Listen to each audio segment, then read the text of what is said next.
옛날 옛적 경상도 바닷가 작은 마을에 최미란이라는 아리따운 처녀가 살았습니다. 미란은 어릴 적 부모를 여의고 홀로 남은 할머니 강씨와 함께 살았는데 가난한 살림에도 불구하고 뛰어난 배 짜는 솜씨와 고운 마음씨로 마을 사람들의 칭찬이 자자했습니다. 미란의 할머니 강석호는 가난한 목수였지만 정직하고 성실한 분이셨습니다. 할머니 박선희 또한 밭일하며 근근히 생활을 이어갔습니다. 미란에게는 이현우라는 오랜 벗이 있었습니다. 현우는 마을 서당에서 아이들에게 글을 가르치는 가난한 훈장이었습니다. 현우는 어릴 적 아버지를 잃고 홀어머니 밑에서 자랐지만 학문에 대한 열정만큼은 누구에게도 뒤지지 않았습니다. 미란과 현우는 어릴 적부터 함께 자라며 서로에게 힘이 되어 주었고 어느덧 두 사람 사이에는 풋풋한 사랑이 싹트고 있었습니다. 미란이 18살이 되던 해 마을에는 새로운 현령 조명석이 부임해 왔습니다. 조명석은 몰락한 양반 가문 출신으로 돈으로 관직을 산 자였습니다. 그는 부임하자마자 마을의 아름다운 처녀들을 탐하기 시작했고 미란의 빼어난 미모와 훌륭한 배 짜는 솜씨에 대한 소문을 듣게 되었습니다. 조명석은 당장 미란을 자신의 첩으로 삼으려 혈안이 되었습니다. 어느 날 미란은 할머니와 함께 바닷가에서 조개를 줍고 있었습니다. 짭짤한 바다 내음이 코를 간지리고 따스한 햇살이 등을 어루만졌습니다. 할머니, 오늘은 날씨가 참 좋네요. 미란이 조개를 한 움큼 줍고는 해맑게 웃었습니다. 할머니 박선희는 주름진 얼굴에 인자한 미소를 띠며 답했습니다. 그러게 말이다. 미란아, 너도 이제 시집갈 나이가 되었는데 좋은 혼처가 들어오면 좋으련만. 할머니도 참, 저는 현우 도련님 말고는 다른 사람은 생각도 안 해봤어요. 미란은 수줍게 고개를 숙였습니다. 현우의 이야기가 나오자 미란의 뺨이 발그레해졌습니다. 현우 녀석, 참 착하고 성실하긴 한데 가난이 웬수지. 너를 고생시킬까봐 걱정이구나. 괜찮아요. 할머니, 저는 현우 도련님과 함께라면 가난도 두렵지 않아요. 그때 저 멀리서 화려한 가마 한 채가 다가오는 것이 보였습니다. 가마 주변에는 하인들이 호위하고 있었고 가마 안에는 조명석이 거만한 자세로 앉아 있었습니다. 조명석은 우연히 바닷가를 지나다 미란을 발견하고는 한눈에 반해버렸습니다. 멈춰라. 조명석의 날카로운 목소리가 울려 퍼졌습니다.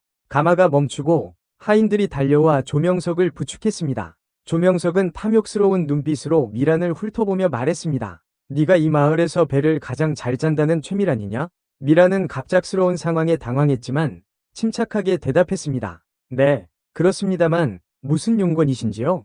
용건? 하하, 내 너를 오늘 처음 보았는데 그 미모가 실로 대단하구나. 내 너를 내 첩으로 삼고 싶다. 어떠냐? 조명석의 뻔뻔한 말에 미란은 분노와 수치심을 느꼈습니다. 저는 이미 마음에 둔 사람이 있습니다. 현령님의 청을 받아들일 수 없습니다. 미란은 단호하게 거절했습니다. 하지만 조명석은 비웃으며 말했습니다. 마음에 둔 사람? 가난한 훈장 녀석 말이냐? 그런 놈과 평생 흙이나 파먹고 살 셈이냐?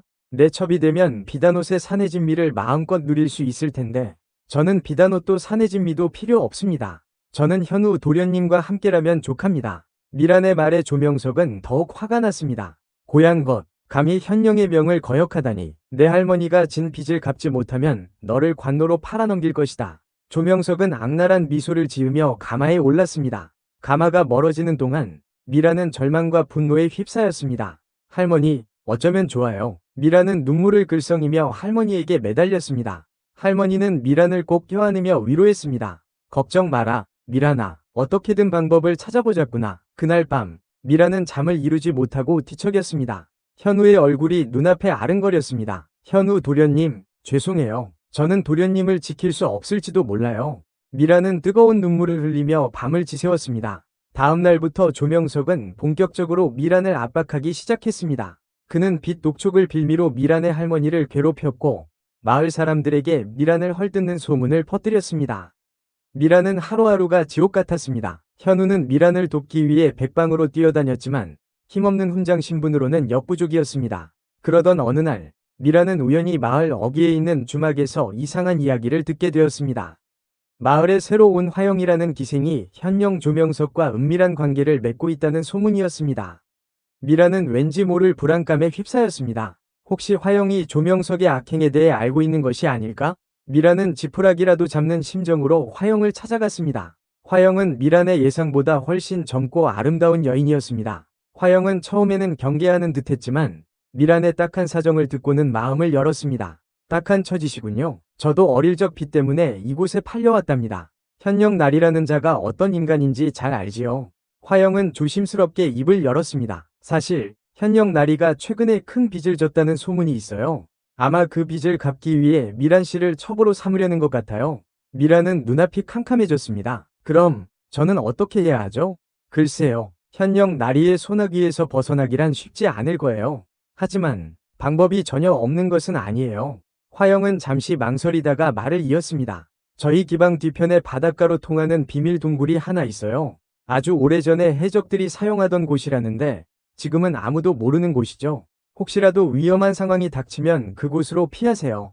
미라는 화영의 말에 한 줄기 희망을 보았습니다. 정말 고맙습니다. 은혜는 잊지 않겠습니다. 미라는 화영에게 깊이 감사하고 집으로 돌아왔습니다. 하지만 미란의 시련은 끝나지 않았습니다. 조명석은 더욱 악랄한 계략을 꾸미고 있었습니다. 그는 미란의 할머니에게 누명을 씌워 옥에 가두고 미란에게 자신과 하룻밤을 보내면 할머니를 풀어주겠다고 협박했습니다.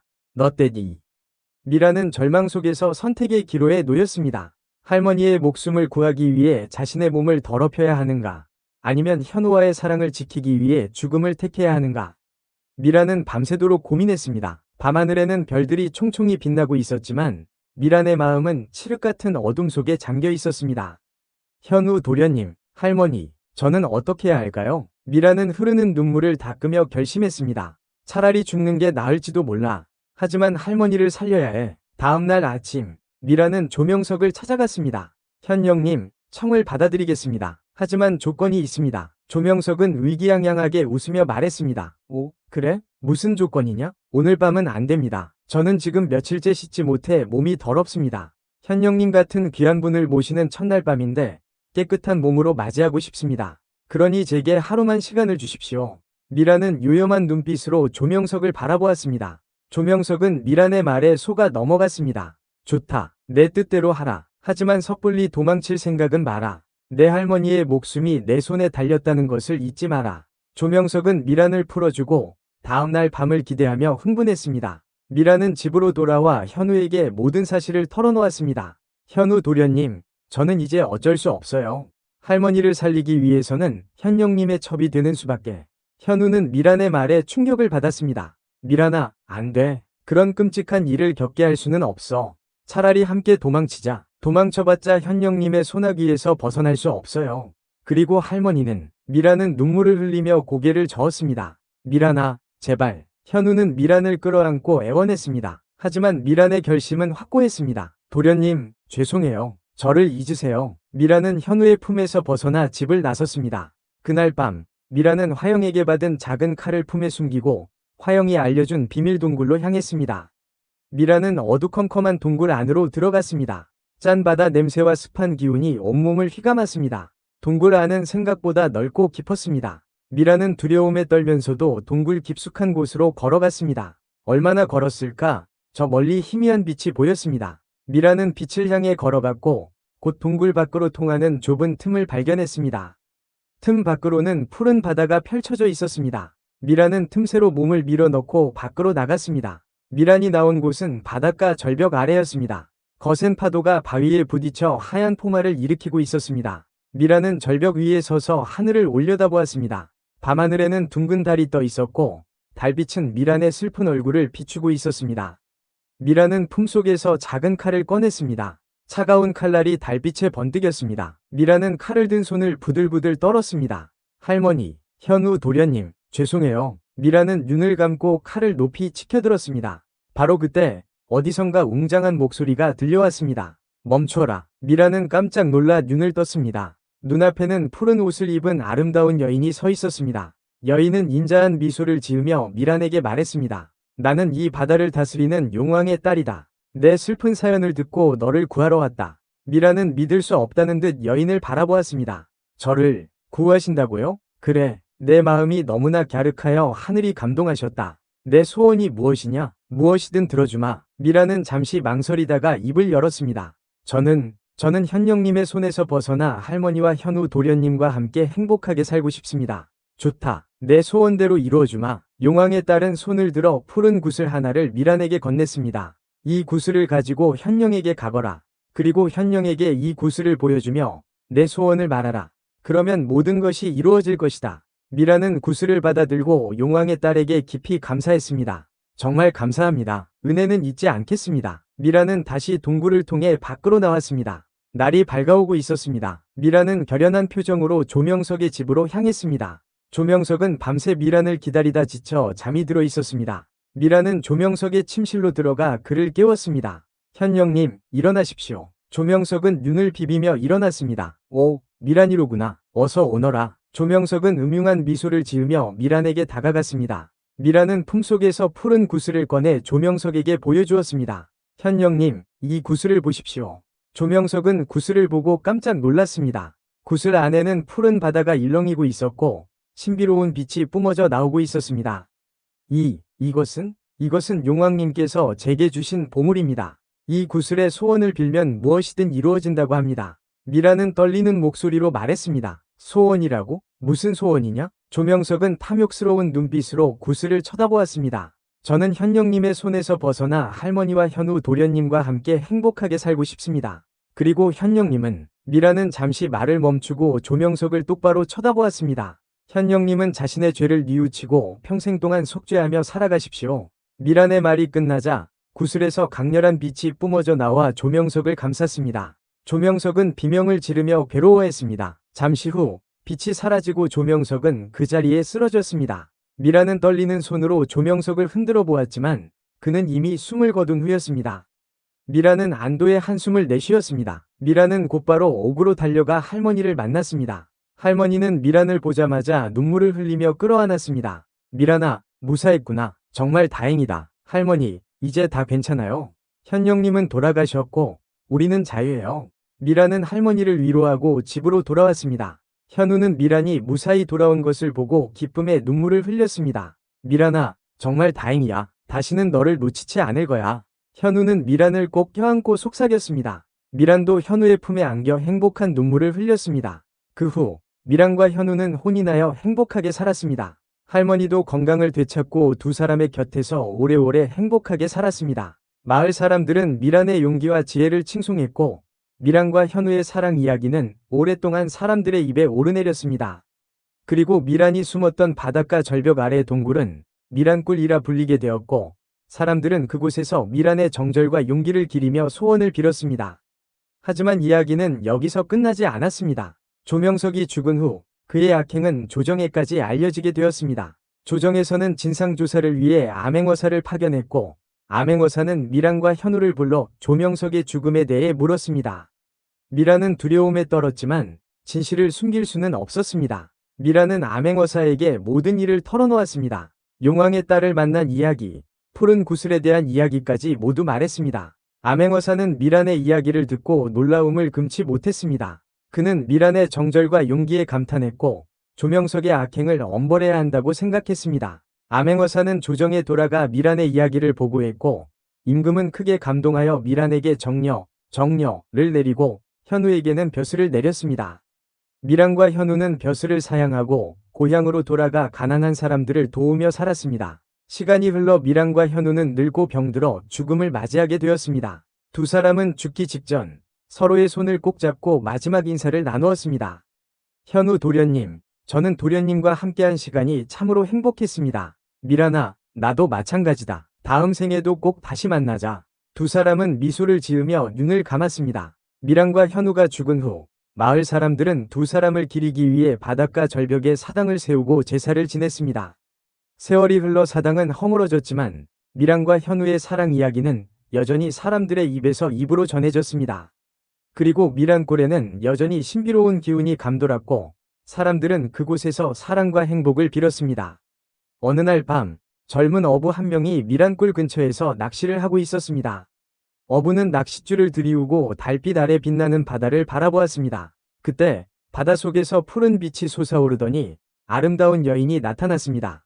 여인은 어부에게 다가가 미소를 지으며 말했습니다. 나는 미란이다. 내 소원이 무엇이냐? 어부는 깜짝 놀라 말을 잇지 못했습니다. 저는 사랑하는 사람과 평생 행복하게 살고 싶습니다. 어부는 떨리는 목소리로 말했습니다. 미란은 어부에게 작은 조개 껍데기 하나를 건네주었습니다. 이 조개 껍데기를 소중히 간직하면 내 소원이 이루어질 것이다. 미라는 말을 마치고 바닷속으로 사라졌습니다. 어부는 조개 껍데기를 소중히 간직했고 얼마 후 사랑하는 여인을 만나 행복하게 살았습니다. 그 후로도 미란골에는 종종 미란의 홀령이 나타나 사람들의 소원을 들어주었다고 합니다. 그리고 미란골은 사랑과 행복을 상징하는 장소가 되어 많은 연인들이 찾아와 영원한 사랑을 맹세했습니다. 미란의 이야기는 단순한 사랑 이야기를 넘어 억압받는 여성의 용기와 희생, 그리고 진정한 사랑의 가치를 보여주는 이야기로 영원히 기억될 것입니다. 특히 당시 사회의 부조리함과 권력의 횡포에 맞서 싸운 미란의 모습은 오늘날까지도 많은 사람들에게 깊은 감동을 주고 있습니다. 미란과 현우의 이야기는 단순한 사랑 이야기로 끝나지 않았습니다. 그들의 이야기는 억압받는 약자들의 희망이 되었고 권력에 맞서는 용기의 상징이 되었습니다.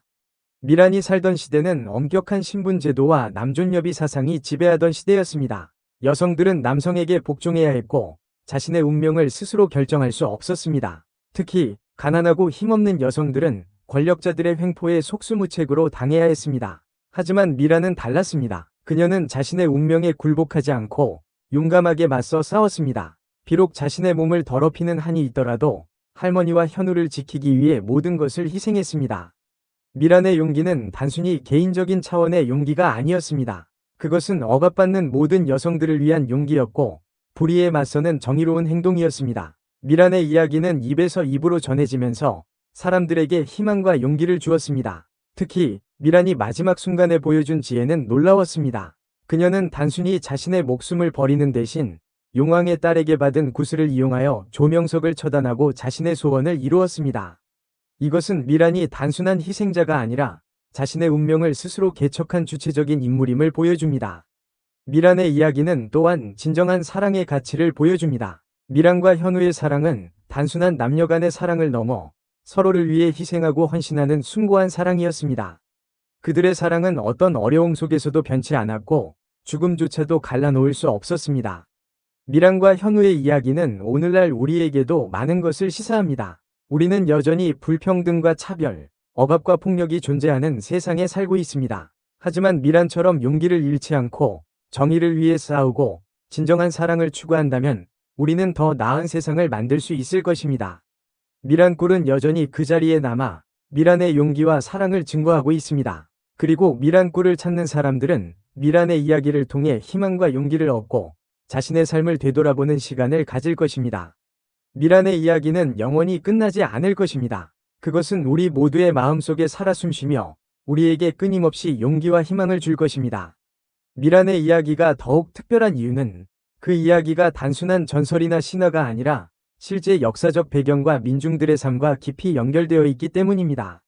미란이 살았던 조선시대는 겉으로는 유교적 질서와 왕권이 확립된 안정된 사회처럼 보였지만 그 이면에는 탐관오리들의 횡포와 가혹한 수탈, 그리고 신분제도의 모순이 깊숙이 자리 잡고 있었습니다.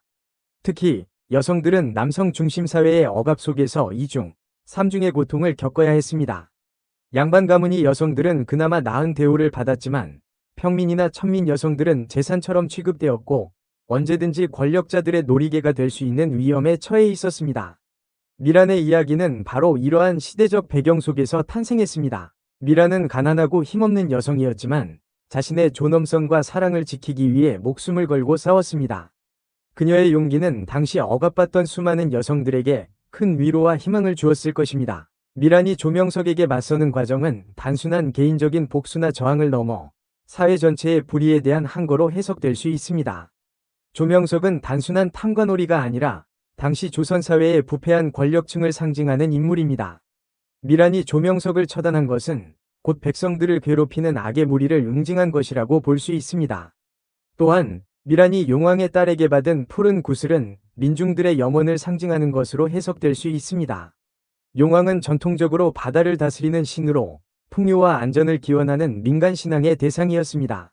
미란이 용왕의 딸에게 구슬을 받았다는 것은 그녀의 정의로운 행동이 신의 가호를 받았다는 것을 의미합니다. 미란과 현우의 사랑 이야기는 또한 당시 사회의 신분제도를 초월한 사랑이라는 점에서 의미가 있습니다. 현우는 가난한 훈장이었고 미란은 평민의 딸이었습니다. 당시 사회에서는 신분이 다른 남녀의 사랑은 쉽게 용납되지 않았습니다. 하지만 미란과 현우는 신분 차이에 굴하지 않고 서로를 사랑했고 결국에는 그 사랑을 이루어냈습니다. 미란골은 이러한 미란의 용기와 사랑, 그리고 민중들의 염원이 담긴 상징적인 장소입니다. 미란골을 찾는 사람들은 단순히 아름다운 경치를 보기 위해서가 아니라 미란의 이야기를 통해 삶의 지혜와 용기를 얻기 위해 그곳을 찾습니다. 미란골은 억압받는 사람들에게 희망을 주고 불의에 맞서 싸울 용기를 주는 성지와 같은 곳입니다. 미란의 이야기는 앞으로도 오랫동안 사람들의 마음속에 살아남아 우리에게 끊임없이 용기와 희망을 줄 것입니다. 그리고 우리는 미란의 이야기를 통해 더 정의롭고 평등한 세상을 만들어 나가야 할 것입니다.